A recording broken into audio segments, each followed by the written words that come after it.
여러분 안녕하십니까? 반갑습니다. 오늘은 하나님의 말씀을 자기 함정이라는 제목으로 준비해 보았습니다. 자기가 파놓은 함정에 자기가 빠질 수가 있습니다. 신앙생활에서요.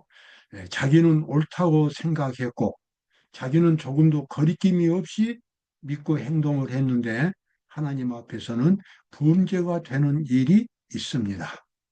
그러므로 자기 함정에 빠지지 않기 위해서는 자기 생각도 물론 중요하지만 하나님 앞에서 자신의 자신의 이 진정한 동기를 하나님의 말씀 앞에서 하나님의 율법 앞에서 그리고 성령의 감동하심으로 자기의 마음과 자기의 양심을 하나님 앞에서 면밀하게 살피고 내 고집이나 내 주장이 아니라 하나님의 뜻에 나를 일치시키는 그런 겸손한 마음이 우리 신앙생활에서 매우 중요하겠습니다.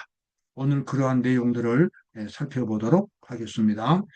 하나님의 종 게하시의 착각입니다.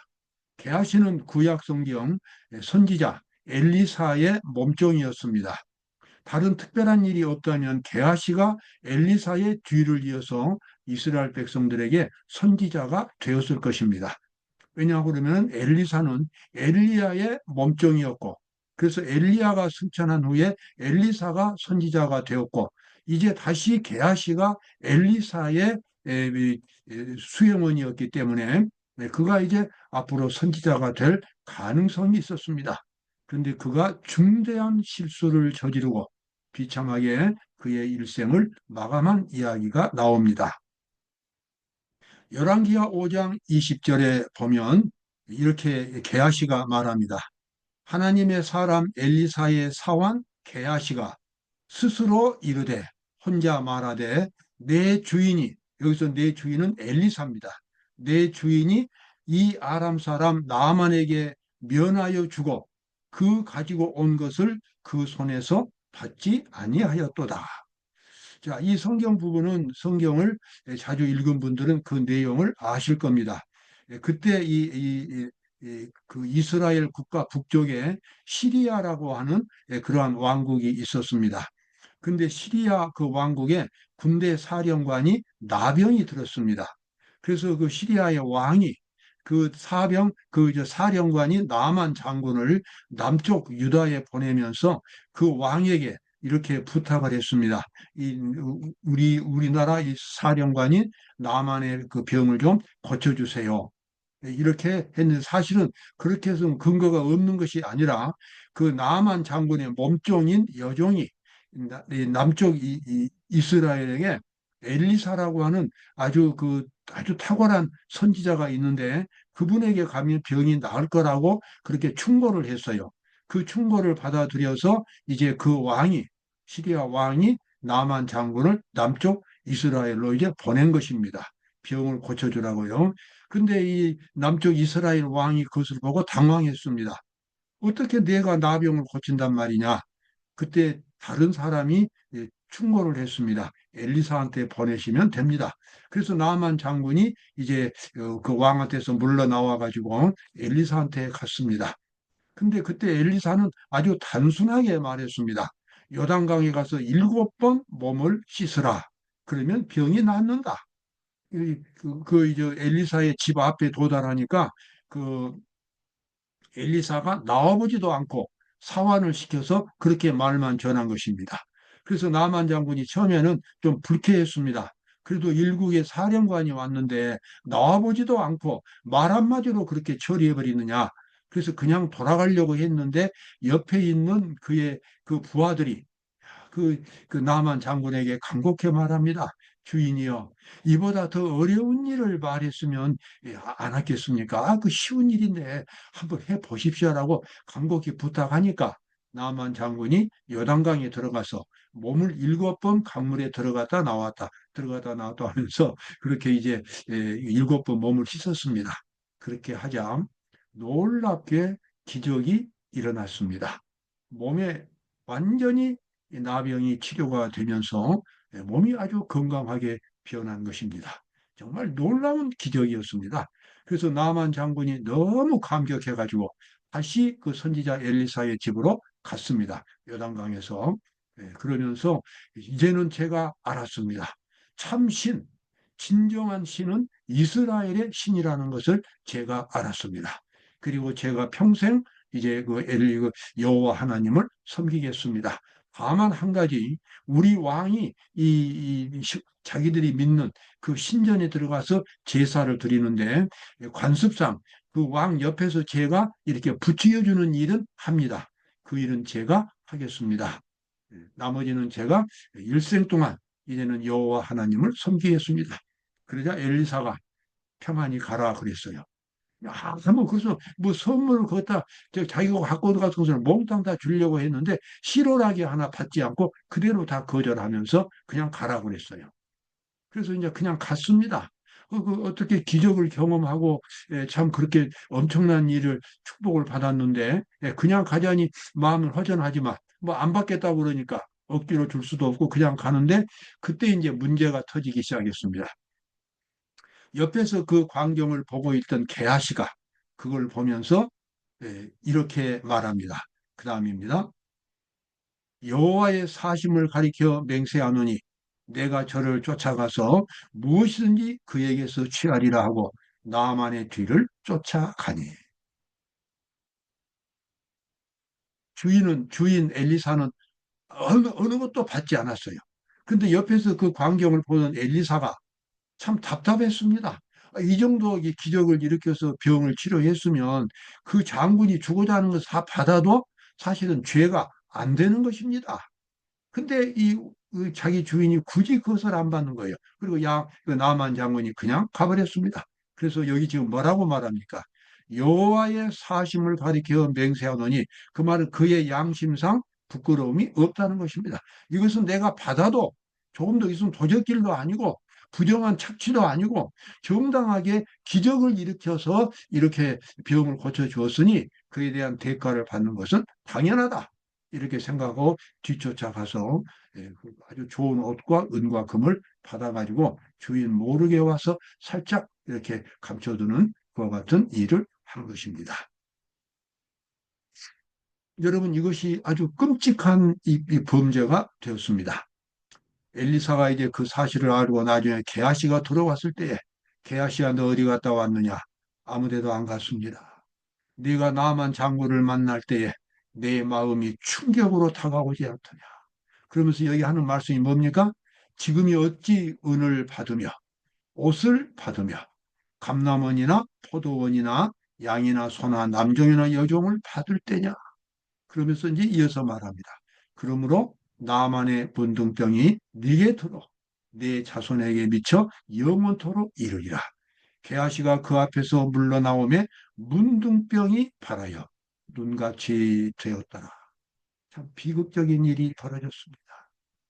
여러분 여기서 이제 질문이 나옵니다. 게하시가 뒤쫓아가서 주인 모르게 은금을 받아온 것이 이렇게 끔찍한 죄입니까? 여러분 어떻게 생각하십니까? 겉으로 보기에는 끔찍한 죄 같지가 않습니다. 그러나 이것은 하나님의 복음을 전하는 데 있어서 이것은 돈과 어떤 대가를 바라고 하나님의 복음을 증거하는 탐심을 가지고 하나님의 일을 하는 그것에 대한 하나님의 엄숙한 경고였습니다. 하나님의 종은 하나님의 복음을 전파하는데 그 동기가 하나님의 사랑이어야 합니다. 그리고 하나님의 사랑은 이타적인 사랑이어야 합니다. 그것이 하나님의 복음을 증거하는 기본적인 자세인 것입니다. 교회는 봉사단체지 사람들로부터 돈을 긁어모으는 그런 단체가 아닌 것입니다. 하나님의 말씀을 가지고 재산을 모을 수가 없는 것입니다. 이것은 하나님께서 아주 엄숙하게 경고를 주신 것입니다. 예수님은 그래서 지상에서 하나님의 복음 사업을 하실 때 어떤 것 하나 가지지 아니하셨고 마지막에는 갈바리에서 십자가에서 달려 돌아가셨습니다. 그리고 예수님의 제자들도 모두가 다 예수님처럼 그렇게 살았고 어느 것, 그 복음을 통해서 어느 한 실오라기 하나 이익을 취한 적이 없었고, 그리고 마침내 그들은 그들의 인생 전체를 하나님께 바치고 순교를 당했습니다. 이것이 오늘 기독교 복음을 전파하는 기본적인 하나님의 종들의 자세가 되어야 합니다. 오늘 저는 여기서 강조하고 싶은 것이 게하시가 그 나만 장군의 뒤를 따라가서 그 대가를 받아오는 것이 스스로 생각할 때는 아무런 양심의 가책을 느끼지 않았습니다. 그의 신앙에도 가책을 느끼지 않았습니다. 다만 그의 주인이 그것을 거절했기 때문에 주인 모르게 하는 것이 약간 마음에 거리꼈지만 큰 죄라고 생각하지 않았습니다. 그러나 그는 끔찍하게 하나님의 복음을 파괴하고 있었던 것입니다. 제가 오늘 강조하고 싶은 것은 바로 이 점입니다. 죄가 되느냐 안 되느냐, 내가 하나님 앞에 어떻게 신앙생활하느냐, 자기 스스로의 생각과 판단도 매우 중요합니다. 그러나 우리의 양심도 얼마든지 오염될 수 있습니다. 이기적인 목적으로 얼마든지 양심이 타락할 수 있습니다. 그래서 특별히 이 하나님의 복음을 전하는 목회자들은, 목사들은 언제나 양심이 하나님 앞에 깨끗한 상태로 있어야 합니다. 하나님의 복음을 전하면서 자기의 이익을 추구한다면, 자기의 명예를 추구한다면 이미 그 복음은 정당한 복음이 될 수가 없는 것입니다. 그리스도와 같은 진정한 자기 희생의 정신만이 하나님의 말씀을 증거하는 하나님의 종들의 기본 자세가 되어야 합니다. 자기가 보기에는 죄가 아닌데도 하나님 앞에는 죄가 될 수 있습니다. 우리는 그러한 함정에 빠지지 말아야 합니다. 그래서 우리는 최대한 자주 하나님 앞에서 자신의 마음을 공개하고 자신의 양심을 샅샅이 살펴보고, 내가 죄가 아니라고 생각하지만 하나님의 성령께서 감동을 주시는, 하나님께서 양심을 일깨워 주시는 그 방법에 의해서 자기의 죄를 찾아야만 하고 그 죄를 철저하게 회개하고 버려야만 되는 것입니다. 여러분, 복음은 사랑입니다. 그리고 사랑은 순수한 자기 희생의 정신이 되어야 합니다. 예수님은 산상보훈을 말씀하시면서 내가 율법이나 선지자나 폐하러 온 줄로 생각지 말라. 폐하러 온 것이 아니요 완전케 하려 함이라고 말씀하셨습니다.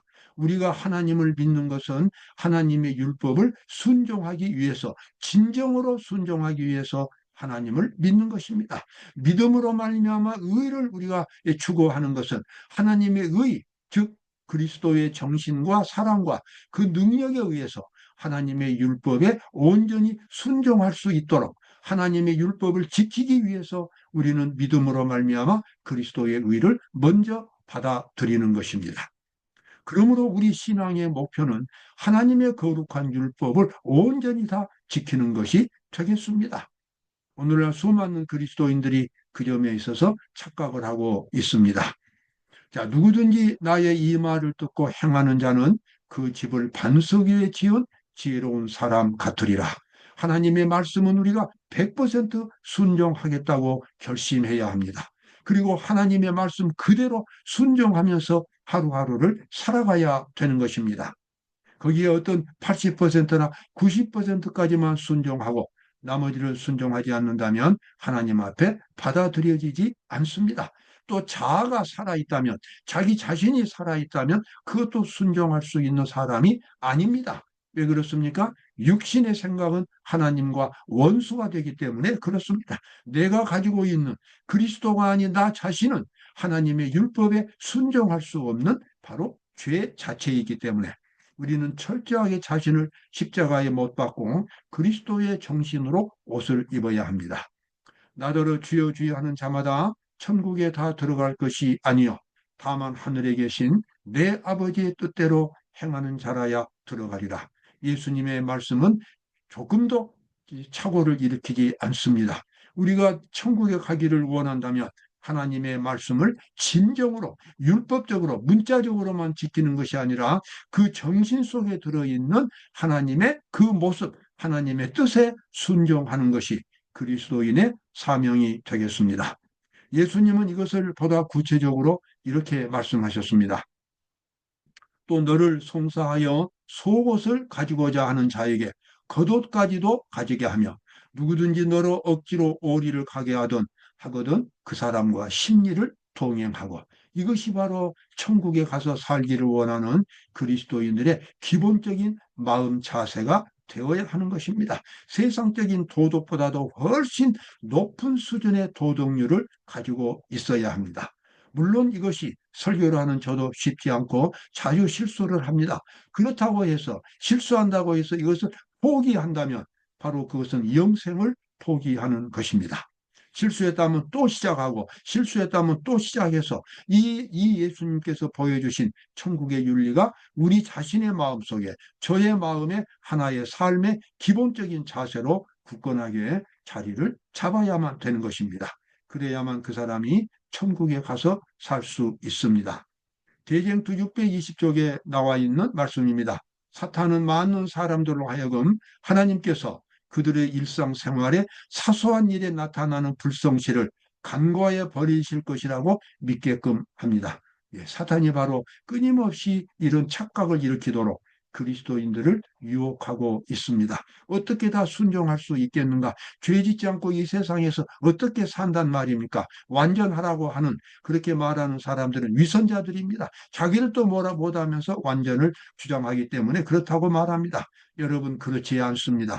완전하려고 그 목표를 세운 사람과 완전을 아예 도달할 수 없다고 포기하는 사람 사이에는 큰 차이가 있는 것입니다. 하나님은 그 차이를 하늘과 땅 차이로 말씀하십니다.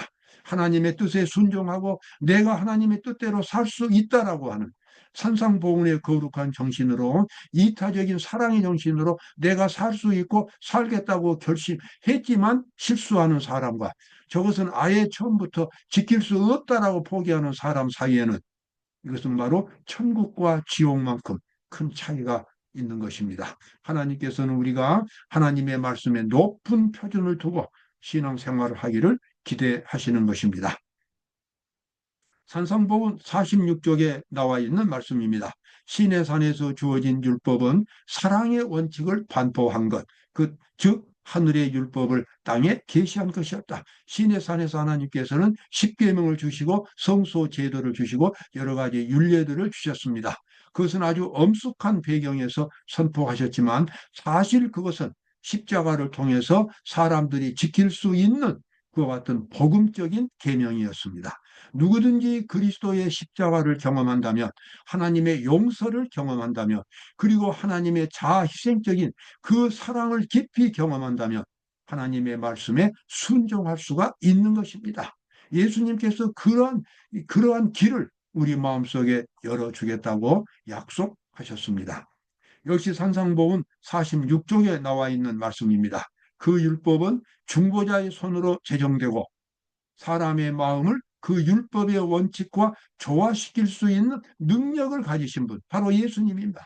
그 예수님이 바로 이 시내산에서 하나님의 율법을 반포하신 것입니다. 여러분, 하나님의 율법을 지키는 것은 우리 신앙생활의 기본입니다. 어느 누구도 하나님의 율법을 지키지 못하면 천국에 들어갈 수가 없습니다.